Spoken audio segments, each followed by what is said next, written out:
Drama serial जुड़वा की आने वाली एपिसोड अब बहुत ही ज्यादा इंटरेस्टिंग बनने वाली है, क्योंकि अब सारा और ज़ारा की हकीकत तो आ चुकी है। शाजिया के सामने क्या सारा अपने दिल में नफरत लेकर अपनी माँ के लिए वापस चली जाएगी, या फिर ज़ारा सारा के दिल से अपनी माँ शाजिया की नफरत खत्म करने में कामयाब हो जाएगी, या फिर शाजिया जाएगी। सारा के पुप्पों से बदला लेने के लिए वीडियो का आगाज करने से पहले आप सब लोगों से रिक्वेस्ट है कि अगर अब तक आप लोगों ने चैनल को सब्सक्राइब नहीं किया तो जरूर कर ले। तो जैसा कि आप सबने देखा कि अब सारा के सामने ये हकीकत खुल चुकी है कि असल में शाजिया उसकी माँ है और वो जिंदा है, बजाय इसके कि सारा को ये देखकर खुशी होती। वो बहुत ही ज्यादा दुखी होती है और ज़ारा के समझाने पर भी नहीं समझती। वो बोलती है कि तुम तो यहाँ अय्याशी और ऐशो इशरत की जिंदगी गुजार रही हो, कभी तुम लोगों ने मेरे बारे में सोचा कि मैंने वहाँ पे कैसे जिया और मैं वहाँ पे सुलगती रही। और फिर वो ज़ारा से बोलती है कि तुम तो बहुत ही ज्यादा खुशनसीब हो ज़ारा, तुम्हारे तो बहुत ज्यादा लाड उठाए गए हैं, तुम तो अपनी माँ के पास थी, तुम्हें अपनी माँ की मोहब्बत का एहसास तो है, लेकिन मैं जो दूर थी और मुझे आज तक माँ की मोहब्बत नहीं मिली और मैं फूफू और बाबा की कितनी बातें सुनती रही, तुम्हें इस बात का अंदाजा भी है। जहाँ भी ज़रा सारा को जवाब देती है कि तुमने कभी बाबा का थप्पड़ खाया है, मैंने खाया है तुम्हारे नाम का थप्पड़ बाबा से अपने मुंह पर। और फिर सारा ज़ारा को जवाब देती है कि यही थप्पड़ और डांट खाकर तो आज तक मैं बड़ी हुई हूँ। कभी तुम लोगों ने ये देखा और ये सोचा कि मैं इतना ज्यादा सहम क्यों गई, क्योंकि मुझे फुफ्फो और बाबा ने हमेशा डरा कर रखा और मेरे साथ वहाँ पर ये टीमों वाला सुलूक होता रहा। दूसरी तरफ मजहर बार बार आदिल के नंबर पर कॉल कर रहा होता है, लेकिन आदिल उसके बाप का कॉल नहीं लेता। जिस पर ज़ारा आदिल से बोलती है कि बाबा को इस हकीकत के बारे में कभी भी कुछ मत बताना, हम जाकर खुद बाबा से बात करेंगे। जहाँ पे दूसरी तरफ मजहर ये सब कुछ देखते हुए बहुत ज्यादा परेशान हो जाता है कि आदिल मेरी कॉल क्यों नहीं उठा रहा, कहीं ऐसा तो नहीं है कि ज़ारा और वो आदिल के साथ कुछ गलत हो रहा है। जहाँ पे ज़ारा आदिल को बोलती है कि तुम्हें बाबा से किसी बात का कोई जिक्र नहीं करना, मैंने तुम्हें मना कर दिया है, तो इसका मतलब है कि तुम किसी बात का कोई जिक्र नहीं करोगे। आदिल ज़रा से बोलता है कि ठीक है, जैसा तुम कह रही हो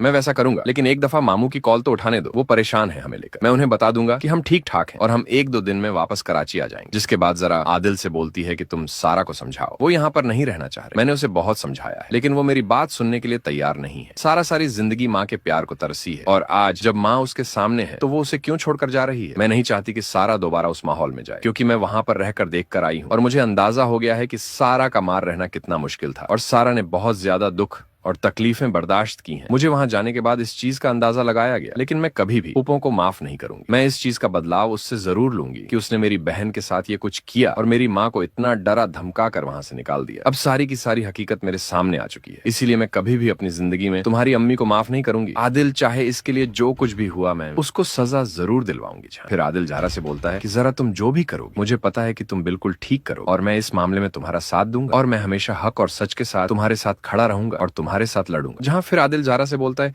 कि ठीक है, मैं एक कोशिश कर लेता हूँ सारा को समझाने की, और अगर वो ना मानी तो जीस पर ज़ारा बोलती है कि तुम एक कोशिश तो करो, हो सकता है कि वो तुम्हारी बात मान जाए। और फिर आदिल सारा के पास जाता है और उससे बात करता है और उसे बोलता है कि सारा देखो, मेरी बात सुनो, इंसान हमेशा अपनी माँ को तरसता है और जब तुम्हें अपनी माँ मिल गई है तो तुम यहाँ से जाने की बात कर रही हो। तुम जानती हो कि वहाँ पर कैसा सलूक होता है तुम्हारे साथ और तुम ये सब कुछ जानते हुए भी उस जन्म में वापस जाना चाहती हो। अब तो तुम्हें तुम्हारी माँ मिल गई है और ऐसा कौन होगा जो अपनी माँ के मिलने के बाद उसे छोड़कर जा रहा होगा। इतने अरसे बाद तुम्हें तुम्हारी माँ मिली है, अब तुम्हें चाहिए कि तुम उसी के पास रहो। और सच पूछो तो मैं भी नहीं चाहता कि तुम दोबारा से उसी माहौल में जाओ जहाँ पर तुम्हारा जीना मुश्किल हो चुका था। मुझे तुम्हें देखकर तरस आता था और मेरी कोशिश यही होती थी कि मैं क्या कुछ करूँ कि तुम वहाँ से निकल सको। देखो सारा, अब सारी की सारी हकीकत मेरे सामने आ चुकी है, इसलिए मेरा यही तुम्हें मशवरा है कि तुम अब यहाँ अपनी माँ के पास रहो और वहाँ जाने के बारे में सोचो भी मत। वहाँ जो कुछ भी है मैं और जरा देख लेंगे, हम सब हैंडल कर दें और हम मामू को सारी की सारी हकीकत बता देंगे और मामा ने जो कुछ किया वो सब कुछ मामू के सामने आ जाएगा। तो मामू आंटी शाजिया को जरूर माफ कर देंगे, लेकिन सारा आदिल की एक भी नहीं सुनती, क्योंकि उसके दिल में अपनी माँ के लिए बहुत ज्यादा नफरत है। उसे यही लगता है कि उसकी माँ उसे वहाँ छोड़कर आ गई उन लोगों के बीच में। लोगों ने उसके साथ जुर्म किया और उसकी माँ जिंदा भी थी, उसने फिर भी उसे ढूंढने की कोशिश नहीं की और वो फिर ज़ारा से ज्वेलस होती है कि तुम्हें हर खुशी, हर सुकून और हर सुख मिला है और मैं हर खुशी, हर सुकून और हर सुख से महरूम रही हूँ। इसीलिए वो गुस्से में यही फैसला करती है कि उसे कराची वापस जाना है और वो आदिल से बोलती है कि मुझे कराची वापस जाना है आदिल, क्योंकि उसे अभी भी ऐसे ही लग रहा है कि उसकी माँ ने उसे धोखा दिया है और उन जालमों में उसे अकेला छोड़कर आ गई, जबकि उसके नाना मियाँ ने सारी सच्चाई उसे बताई भी है, लेकिन उसे अपने नाना मियाँ की किसी बात पर कोई एतबार नहीं। आदिल और सारा और उसके नाना मियाँ के बताने के बावजूद भी सच सारा उनकी बातों पर यकीन नहीं करती और ना ही वो इस सच को मानने के लिए तैयार है। और फिर वो बोलती है कि आदिल उठो, मुझे वापस अपनी अम्मी के पास जाना है। और वो ज़ारा से बोलती है कि जरा तुम प्लीज मेरा सामान भिजवा दो। आदिल और ज़ारा ने बहुत कोशिश की है सारा को समझाने की, लेकिन सारा किसी की भी बात सुनने के लिए तैयार नहीं और आदिल खड़ा हो जाता है जाने के लिए सारा के साथ कराची वापस। कुछ ही लम्हे के बाद जब आदिल सारा को लेकर वहाँ से जाने लगता है तो पर आ जाता है वो ज़ारा और सारा को एक साथ देखकर हैरान हो जाता है। और फिर वो ज़ारा से बोलता है कि क्या वाकई अब तुम सबको सच बता चुकी हो। जहाँ फिर शर्मत का इशारा सुनकर सारा अपने आंखों से ज़ारा अपने आंखों से इशारा करती है और समत को शर्मत को बता देती है कि अब यहाँ पर सबको हकीकत खुल चुकी है और सब सच जान चुके हैं। और फिर वह शर्मा से बोलती है कि लेकिन मसला ये है कि अब सारा यहाँ पर रुकना नहीं चाहती। वो अभी भी माँ को कसूरवार मान रही है। वो किसी भी सूरत अम्मी को माफ नहीं कर रही, क्योंकि मेरे आने के बाद अगर सारा उस घर में वापस गई तो फरहत को उसे जीना नहीं देगी, उसके लिए जीना मुश्किल कर देगी। मैं फरहत पुको का रवैया, सुलूक और तरीका सब कुछ वहां से देख कर आया हूँ। और फिर जारा से बोलता है कि ठीक है, एक दफा मैं सारा से बात करने की कोशिश करता हूँ। जहाँ दूसरी तरफ आदिल भी जारा से बोलता है कि चलें वापस। और फिर जारा आदिल से पूछती है कि कहाँ, और आदिल जारा से पूछता है कि कराची वापस क्यों, घर वापस नहीं जाना, हमें देर हो जाएगी। वहां पर पहुंचते हुए चलो निकले जहाँ। फिर जारा आदिल को जवाब देती है कि आदिल देखो, अब सारी हकीकत हमारे सामने खुल चुकी है कि वहां पर कौन रहता था। अब वहां पर ना तो मैं जाऊंगी और ना ही सारा जाएगी, और अगर वहां पर जाओगे तो तुम अकेले और रही बाबा को तो सब कुछ बताना पड़ेगा और उन्हें डील करना है किसी न किसी तरीके से। दूसरी तरफ